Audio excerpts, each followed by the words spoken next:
Hey,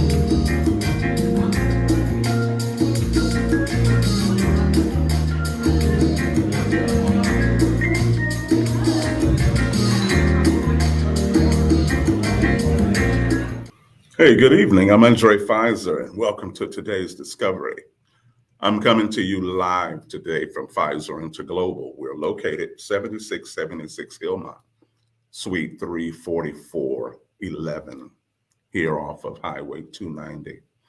And we are available for, I would like to call it spiritual therapy, divine counseling, divine consultation for those who are on a legitimate journey to self discovery and spiritual application, life and business, creative thinking, critical thinking, uh, up and coming emerging leadership, whether you're male or female, we are available. My wife and I, Dr. Bridget Fizer, we are available to help assist you, help provide guidance, accountability, coaching, insight, and a listening ear to what your plans may be, but also while you are unwinding and unfolding your spiritual comprehensives.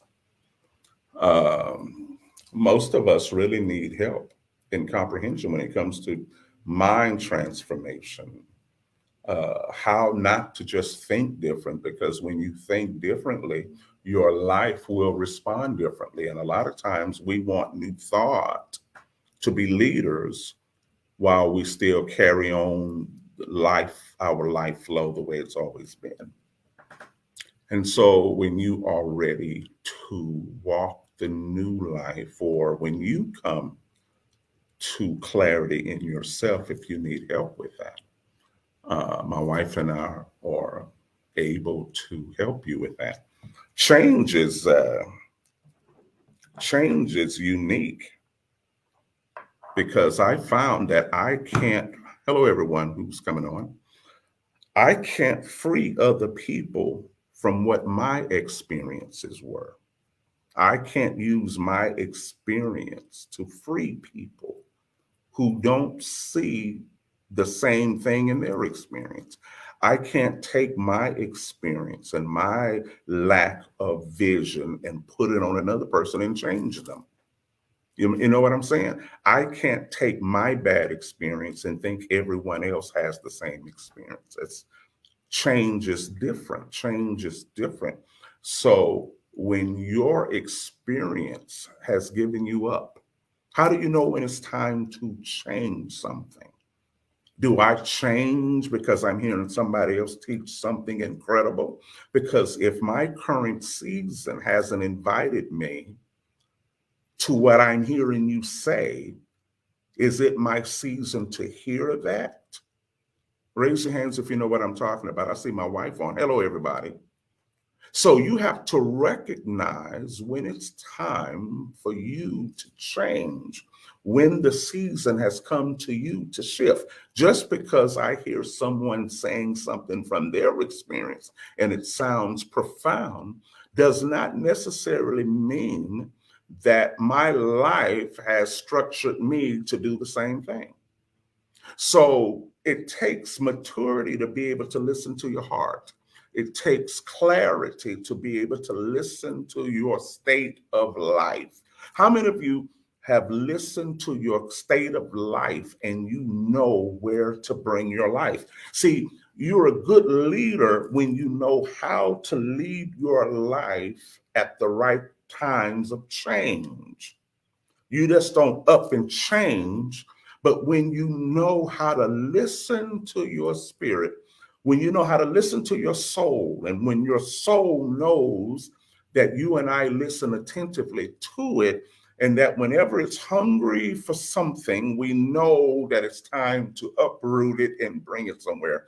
And after a while, your soul will overcome you, shocking it by just moving it and taking it everywhere. And it never fully comprehended the first stage that it was in.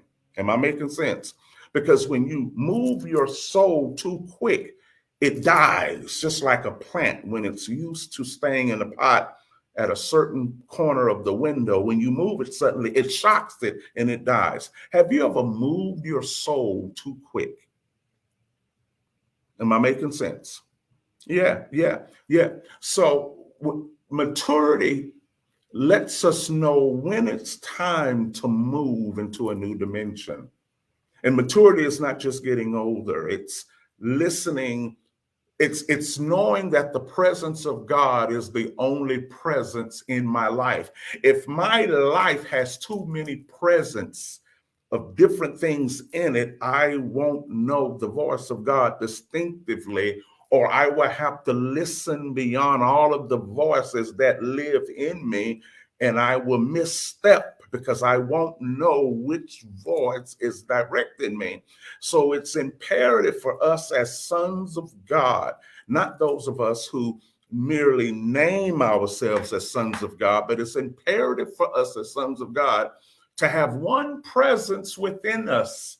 And then we could know when it's time to change. I can't take my bad experiences and make a company out of it and sell my bad experiences to people. But if people have similar situations where their life has turned on them, then we have a connection. Am I making sense? I can't take what I didn't have the faculties or the spiritual comprehensions to understand and assume everybody else does not understand them. Because there may be some who have faculties that are more straight and more peculiar than mine, and they may understand and comprehend what I couldn't. So I can't take where I'm blind and make everybody else blind. I can't say it's time for everybody to change. I can't say that. But I know when it's time for me to change. And I know when it's, look, this is my watch talking. That's something. I didn't even say her name. And that's funny how these products go. My experiences cannot be made yours. I cannot question your capacity to comprehend what I may deem foolish because of the consciousness that I had to be delivered from. I have to be able to listen to my own soul and know when I need to bring clarity to it. Because if I uproot my soul to every doctrine, I'm going to be sick. So I'm going to tell you something. Am I making sense with you guys? Have you listened attentively to your soul? Have you listened when it was time to move? It's time to go here. How many of you listen clearly? Now listen, you can't hear clearly when there are still a presence beyond God in your life. If the spirit life isn't the main thing, not the main desire, but the main presence, the main occupant. See, the Holy Spirit must be the main occupant in our consciousness. And how do we go about uprooting additional voices? Do you know? Do you know how to uproot the additional voices? Do you just say leave? Or do you conversate? Do you have a daily dialogue with those who share that conversation? Because I found out when I am following and living in the spirit of Christ, I dialogue with Christ. Christ. I don't dialogue by myself with Christ, because if you really look at the other presences that you may be carrying in your consciousness, there is a physical person connected to the like-mindedness of that presence that's within you. That means if there is something in you next to God, other things within you, there is a person that you talk to constantly that connects with that thing. So if I'm going to talk to God, I'm not just going to talk to God by myself. And I have these other things in us that's connected to people. I need to connect to people too. I need, if I'm an emerging Christ, I need to speak to masterful Jesuses. Raise your hands if you know what I'm talking about. God talks to God. God talks with others who are God. God talks to himself. He just don't talk by myself. Am I making sense? I don't avoid Christ. Am I making sense, guys? Making sure. Don't see my comments moving. Just making sure. You follow me? Do you know or have you realized when change needed to take place? Because your soul will honor you, because your soul will see that you are a leader indeed, because you knew when to uproot yourself. You just don't uproot because somebody said it. You just don't follow a teaching because somebody taught it. You have to know when it's time to go with that, because I can't take my bad experiences and free other people with my experiences.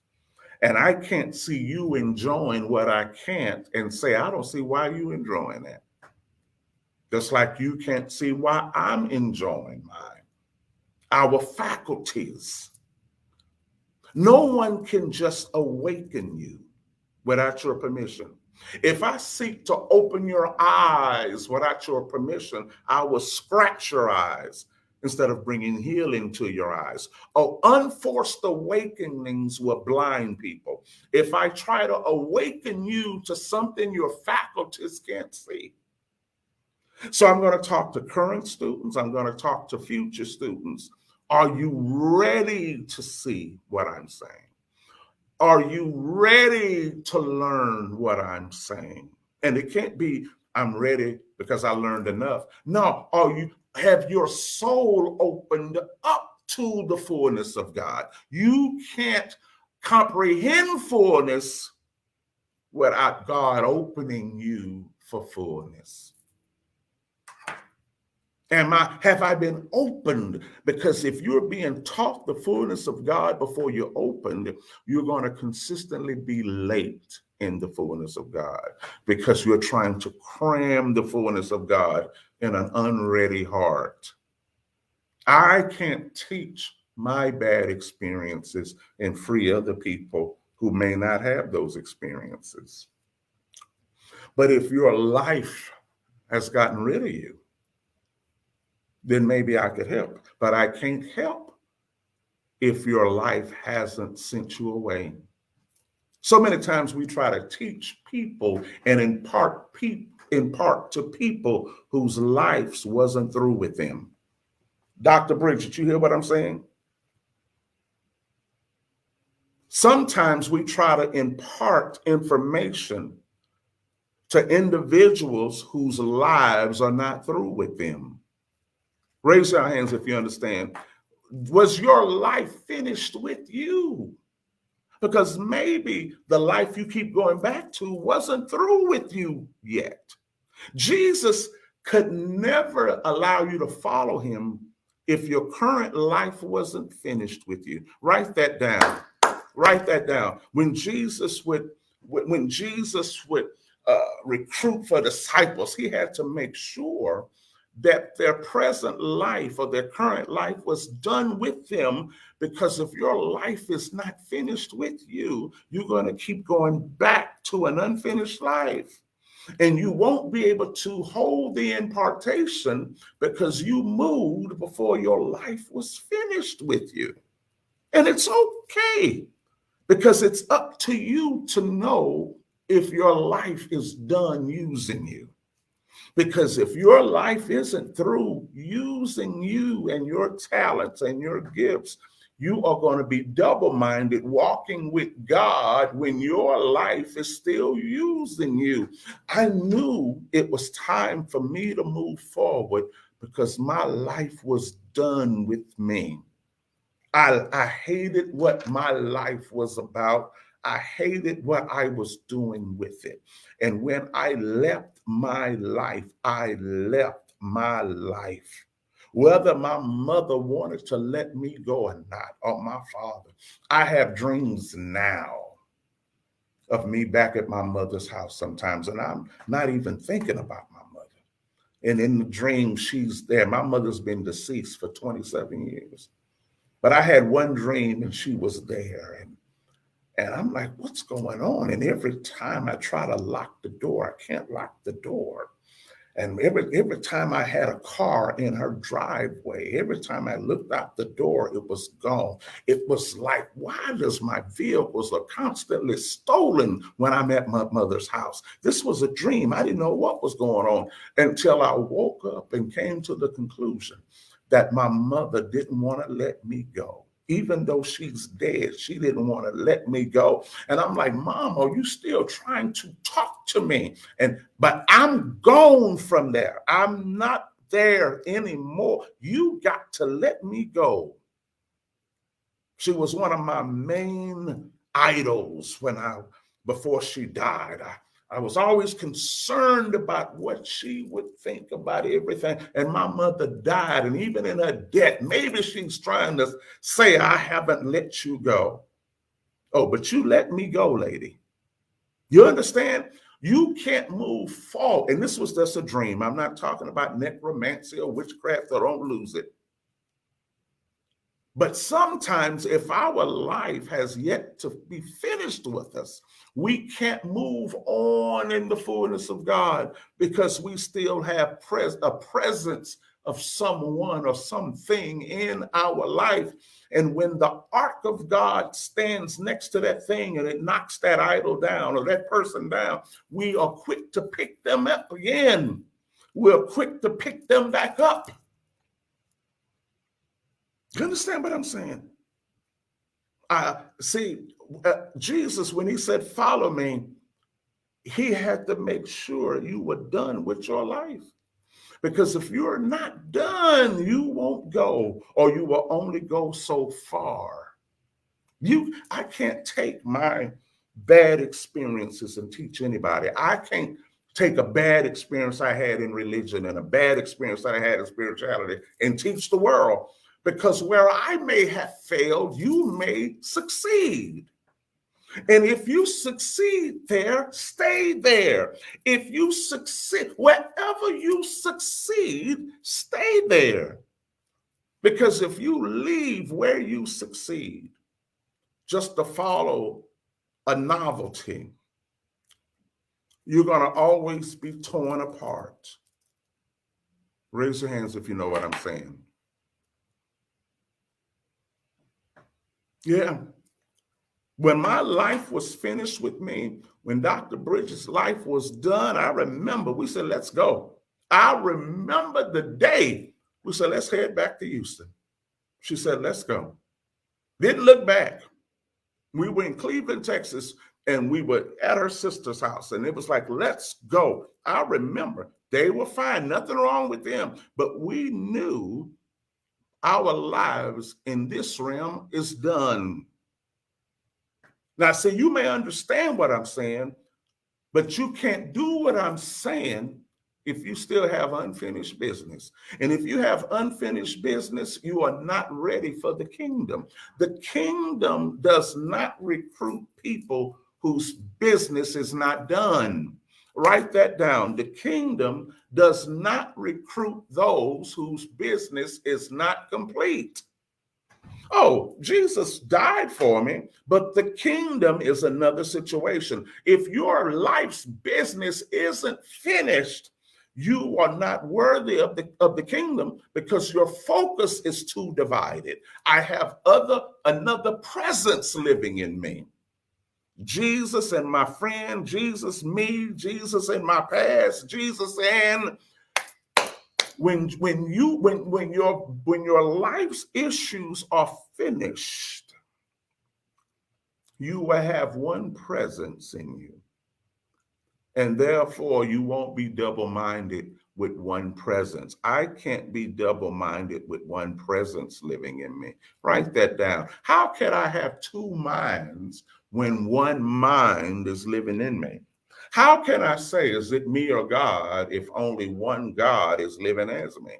Because if one God lives as me, then there is no separation between me and God. None. Because one God lives as me.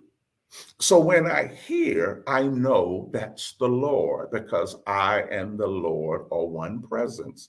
I'm the only thing living as him. He's the only thing living as me.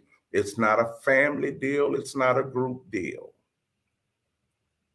But I can't understand that if the life that's not done with me hasn't evicted me. I can't deliver you from a life you're still using. I can't free you. Dr. Bridget can't free you from a life that's still in use. And if it's still in use, cool. Because we can't make your good experience a bad experience. I can't make your experience bad enough. If you are having an awesome time in your life, I can't make it bad enough to free you from it. I can't see where it wrecked my life and it didn't wreck your life. If I had an issue with the family, I can't make you have one with the family. But Jesus said, when you are done, he said you may have an issue with people who know you when you try to move on. But if I'm not trying to move on, I won't have an issue. So I can't put my issues on you. I can't disqualify you. But thing is why are you trying to leave a good thing? If your current life that you go back and forth with, why are you why are you being unfaithful to your good thing? Why are you being unfaithful with what you don't have a bad situation in? Get the most out of it, because the kingdom requires that heart that you've given to your good thing. You can't understand the kingdom if it's preoccupied. A preoccupied heart will never comprehend the fullness of the kingdom. Write that down. A preoccupied spirit can never comprehend the fullness of God. I can't take my experience and free people, because I may speak to a group of people who are satisfied in the experience that was cruel to me. So that means they're not my audience. Those who are satisfied where I've been destroyed are not my audience. So it means those who have sought similar things, whose life has finished with them, will look for me. So many times we are seeking out people whose life is not finished with them. And then we wonder, where they gone? Well, their life wasn't done with them. They could not stay with me. Their life wasn't finished with them. You see, they probably can understand something I couldn't, especially when it comes to spirituality. Everyone couldn't see divinity the way I saw it. Why? My faculties was open to something because my life was done with me. I didn't learn greater things just to add to my repertoire. I added to my life when my life was finished with me. Am I making sense? Listen, those of you who connected with us, whether online or in the world, was your life done with you? Or did you run away from it? Was your life finished with you? See, you have to be able to answer those questions. You just can't say, now it is now. You can't know. Because when our minds are divided, it means there is a life that wasn't finished with us. We're too divided to think as one person. And it's not a matter that you got to learn how to do it. You can't learn how to think as one when you're living as five. That means you got to get rid of four to learn how to live as one. You can't be five people living as one person. You got to get rid of something. And if you're not ready to get rid of those things because they're still in use, you can't learn oneness no matter how many times you write down the notes. Am I making sense? Let me see what you guys are saying. A preoccupied spirit can ever comprehend the fullness. That's right. That's right. Wait, y'all just wrote it. That's right. That's right. I had a great day today, guys. I had an incredible day today. As y'all could see, I was awarded the Presidential Lifetime Achievement Award. Oh man, that was awesome. And then I got a chance to get out on the water today. It's been a few weeks, and the water was absolutely gorgeous. I mean, the water was so smooth, you couldn't see it. And then while I was on the boat, I was jamming that new groove by Erica Campbell, Positive, on my radio. I mean, and then I got a chance to eat some fajitas with my son, my oldest son, Benjamin. And now I'm here at the Fizer Interglobal offices. And I've just had such an awesome day today. I am so happy today. I am so happy today. My life feels so wonderful today. I just had to say it. I know I didn't open up with prayer, but that is my prayer. I had so much fun today, especially on that boat. And I was just going, I was like, man, I just had so much fun. And I wrote on Facebook on Bridget's page, finally. She wrote, finally. I said, yeah, finally. So I had fun today. Did you have fun today? See, what makes my life fun for me is that there is one presence in my life. And if I welcome any more presences, I'm in trouble. But as long as the holy is the main thing for me, I'm good. You see, I need his life to live his life. I don't need Christ to live my life. He lives his life as my life. I live my life as his life. But I don't need Christ to live my life. You understand what I'm saying? So that one of the most beautiful things in the world is to be able to clearly hear the Lord. But you can clearly hear what's the only person there. It's hard to hear God over the other idols that we carry. But maybe they're not finished with you. See, Jesus needed to make sure that your idols were done with you, that my idols were done. It's not a matter of bending down in front of a statue, but things in our heart that could preoccupy our intentions. He had to make sure that his voice was the only one. If his voice wasn't the only one, then y'all were going to have problems because you would be preoccupied with other concerns. And he's not saying don't be concerned about people. So I think when we have so many voices that live in us, we don't know how to handle, we don't know how to understand simple things. Are you saying? See, if we only had one voice, we would know the meaning. But when we have different things living in us, and whenever we hear information, each voice has a question. Each voice will say, what does he mean? And does he mean this? And before you know it, you say, look, I got a question. And what you think is your curiosity is not really your curiosity. It's a question from one of your presences that's bringing confusion, because some things you know the meaning. But then the other voice begins to say, is he talking about this or that? And before you know it, you're playing tennis with questions and you're not coming to a fullness of understanding. Because one of your presences is asking questions while you're listening.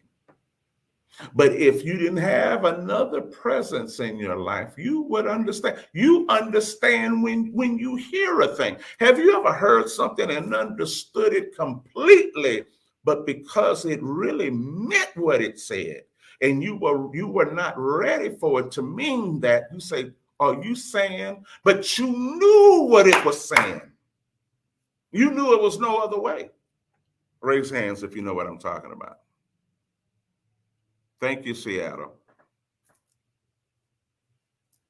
See, that's what I mean by clarity. See, that's how we really function and move in the fullness of this life. When we could overcome the overwhelmingness of all of these inner questions and really walk in oneness of mind. It's not impossible. It only is impossible because we are carrying too many people in our minds. And we haven't gotten rid of them. We haven't gotten rid of them. And it's okay. Maybe they're not done with you. So I can't set people free when their life isn't done with them. And I'm not obligated to wait for you either. No one is obligated to wait for you to be finished because you won't be finished until those things are done with you. Jesus never waited for those whose life was not done with them. No one's obligated to wait for you. No one's obligated to get a promissory note because you don't know when your idols are going to be done with you. And when an idol is not done with us, we don't understand the future. I began to understand things the more my idols were done with me. And then I began to lead my life to its studies. And when you lead your life during the right moments, your life will crown you a leader for itself. And then your life will make an announcement in the atmosphere that here is a leader amongst us. But I can't lead people who are not done. So they're not going to call me. A lot of people who are not finished with their lives are not going to call me. Because the principles and wisdom that my wife and I give only work for people who are done. Now, when people are not done, the only thing we could give is advice. But wisdom is designed for people whose lives are done with them, whose former lives and whose idols are done with them. Because we can't teach you how to share divine wisdom amongst your idols, because your idols don't agree with them. And it's cool. So before I go, have you recognized that it's time to move your life in a different direction? Have you recognized it? Because if your life is not finished with you, you're going to move, but you're going to stay visiting the old home. So you might as well just stay there. There's no need of getting your own house and going back and forth visiting your old thoughts. There's no need of doing that. There's no need of accruing debt.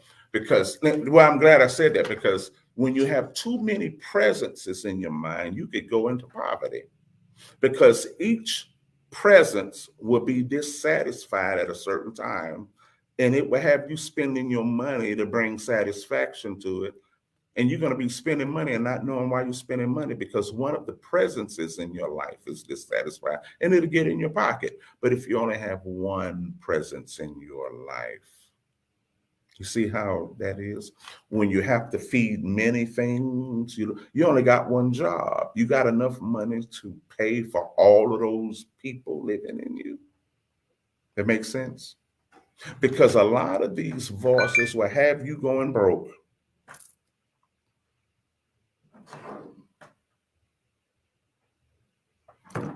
If you got too many people in presence living in you, it's going to get in your pocketbook.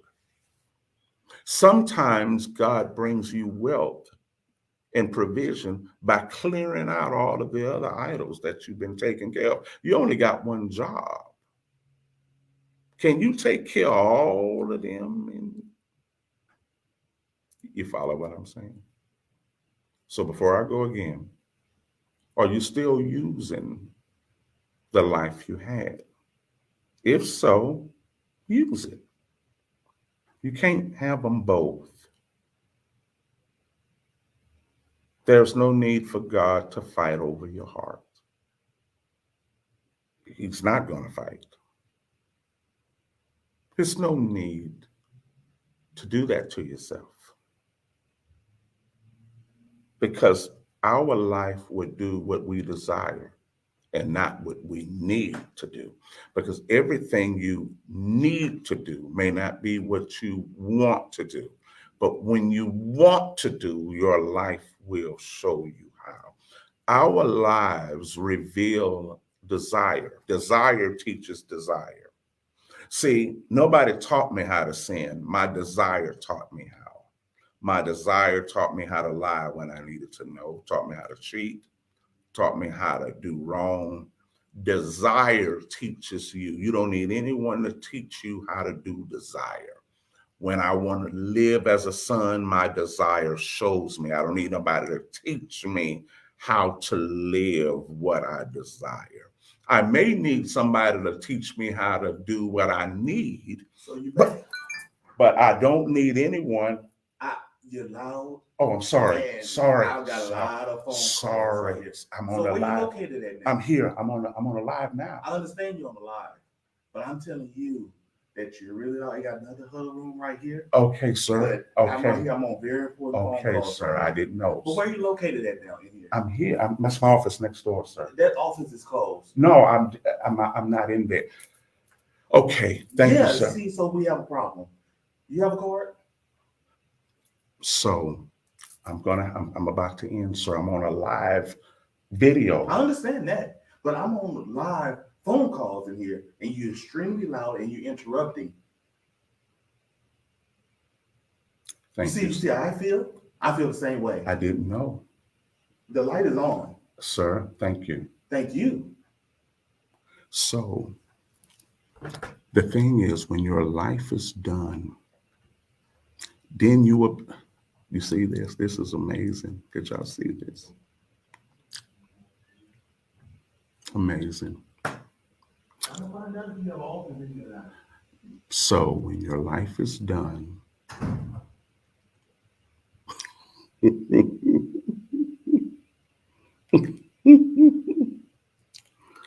I think y'all got the gist of this, okay?